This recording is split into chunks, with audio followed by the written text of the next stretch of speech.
What's up guys, in today's video we're talking about keyword modifiers. These are the ways in which we find keywords and change them a little bit in order to find lower competition variations of the keyword. So I'm sure most of you are familiar with this graph here. It shows us the difference between a long tail and a short tail keyword. So a short tail keyword, what we'll usually call a head keyword, might be one like tomato plant. Now most of us, you and I, are probably not going to be able to rank number one for tomato plant because it's a very high competition keyword. So here SEMrush is saying that it gets about 22,000 average monthly searches. If you try to rank for tomato plant, you'll also probably be competing against some very tough competition. But if we modify our keyword a little bit, we can find variations that are what we call longer tail. So when to plant tomatoes has 3,600 people searching for it. So less people are going to be searching for your page, but at the same time, there may be less competition for the term when to plant tomatoes compared to tomato plant. And then we go all the way down to the long tail. Why are my tomato plants turning yellow? It's only got 390 searches per month, but there's a really good chance that there are not going to be too many competitors competing for this keyword. So that's the basic theory behind how we find keywords we can rank for. We want to go for long tail keywords that have lower competition, but usually also lower volume. So you can see in this picture that one of those keyword modifiers is why are. Why are my tomato plants turning yellow? So why is often a common keyword modifier. But in this video, I'm going to go through 13 of my favorite keyword modifiers to find new keywords that you can rank for based around a topic that you're trying to build a site around. So let's go with number one, superlatives. Best, worst, top rated, funniest, clever, incredible, and so forth. These ones are very common ones that all people in our industry use. They can also be really good for buyer intent keywords because people who are looking for the best or the top rated or something along those lines, they're usually looking for something that they want to buy. And here are a few examples of superlative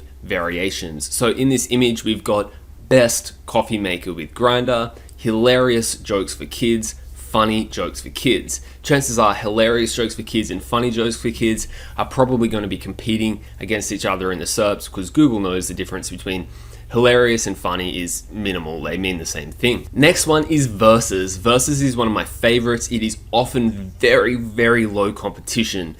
Cats versus dogs, which is better? Horses versus cows, which is stronger? And so on and so forth. If you've got a bunch of products that you're reviewing, product X versus product Y, usually very low competition. So a really simple example here, horses versus ponies. What's the difference? So the difference between two things, and you could even use difference between as a keyword modifier as well.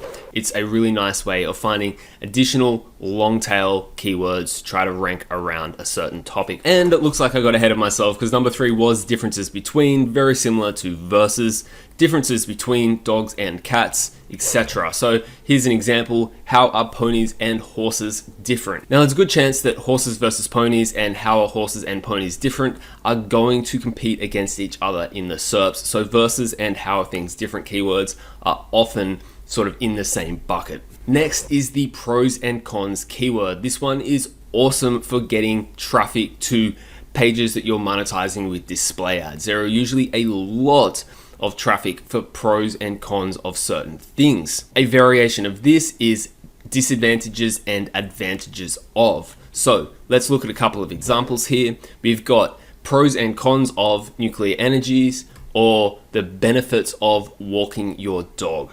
So if you're trying to rank for a keyword, let's say best coffee grinder, and you want to build around it a couple of informational pages to show Google that you're an authority on the topic of coffee grinders, you can do ones like pros and cons of coffee grinders, pros and cons of handheld coffee grinders, etc., to try to build out a cluster around a keyword that you're trying to rank for, such as best coffee grinder. Next one is examples of. Again, this is usually pretty low competition. So 7 examples of dog treats with high vitamin D, or 11 examples of romantic getaways for newlyweds, and so forth. Whatever your seed keyword is, so tomato plants, for example, 7 examples of tomato plants in the backyard, 11 examples of creative places to put tomato plants, and so forth. So let's have a look at examples of the examples of keywords. So 17 great examples of people making money blogging. What are some examples of Newton's third law?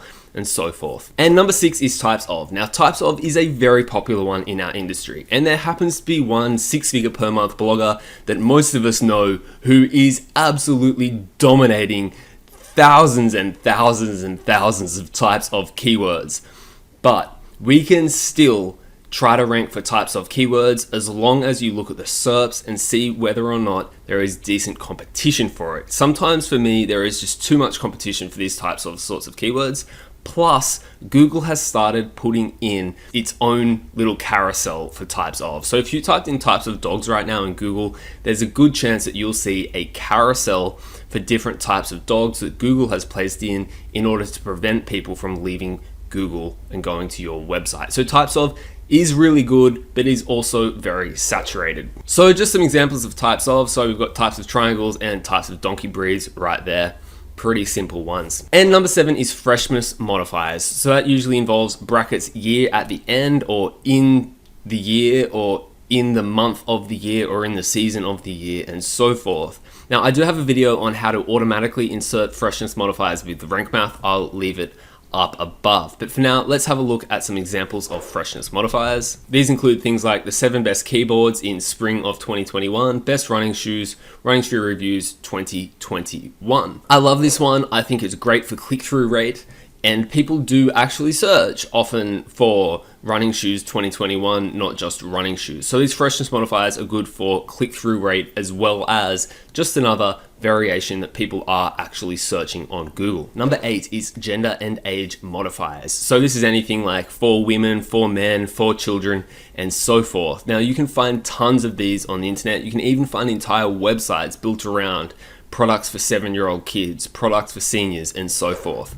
So here are just a few quick examples: 26 best toys for 3-year-olds, 7 best gifts for grandchildren, and 50 Valentine's Day gift ideas for women. You can also see here that coincidentally, these people have used a freshness modifier at the end. Complete coincidence, but you'll be able to see that a lot of people insert freshness modifiers because it's really good for click-through rates. Just make sure that you update it at the end of the year, or else your website looks old. Number 9 is price modifiers. Cheapest, most affordable, under $1,000, value for money, and so forth. These ones are obviously great for buyer intent keywords, but they are also usually quite saturated. So here are some examples: best used riding lawnmowers under $500. The best cheap gaming laptops. Again, there's another freshness modifier there, but terms like cheap or under $500 can be good modifiers when trying to rank for affiliate products. Number 10 is location modifiers. Again, people can build entire websites around location modifiers. So for example, you could build an entire website around Sydney or Vancouver or London or Dallas or wherever. But you can also just do location modifiers on any old website to try to target location specific keywords. So for example, 22 places to get delicious cheap eats in Vancouver, 15 science museums in Canada, etc. Okay, question modifiers: what, when, where, how, why, should, can, will, are, all sorts of things like that. If you go to keywordshitter.com, you can see it right there, and just type in are dogs or should dogs or how do dogs and click start job. It'll kick out a whole bunch of these question modifier keywords for you. It can be really useful when trying to build out your first 100 or 200 keywords for your website. Number 12 is difficulty modifiers. For beginners, for intermediate, and for advanced are clearly the 3 most popular ones here. So some examples: 10 snowboarding tips for intermediate snowboarders, or Sudoku advanced tips. These are things that people are searching for, and it's a good modifier. If you're never going to rank for snowboarding tips or Sudoku techniques, you might still be able to rank for advanced Sudoku techniques or intermediate snowboarding tips. And number 13 is value add, with pictures, free quiz, PDF download, cheat sheet, that sort of thing. A lot of people do put PDF at the end of their searches to try to find PDFs. So PDF download is one that I use a fair bit. But also with pictures is pretty good. These ones are not only good because people are specifically searching these terms, but it's also good because it improves click-through rate for people who aren't even searching for with pictures, for example. But if they see with pictures, they'll say, oh, that's actually a really good idea. I'll click on that article. So a few examples here. We've got pool maintenance guide download, PDF, or HTML and CSS cheat sheet, brackets, PDF included. Now guys, one thing that I didn't mention was the number modifier at the front, and that's because I don't actually think it's a modifier. So for example, 13 best or 5 best or 7 best. I don't think that's a modifier because I don't think people are actually ever searching 10 best of this product. It just happens to be that it's good for click-through rate to have a number at the start of your blog post title. So it's not a modifier so much as just a click-through rate improver. So there's a bit of a difference between just changing your title to improve click-through rate and having a title that specifically targets a keyword modifier that's a long tail version of a keyword. So right here somewhere I'll leave a video linking to my blog post title strategies for improving click-through rate, which is a similar but different topic.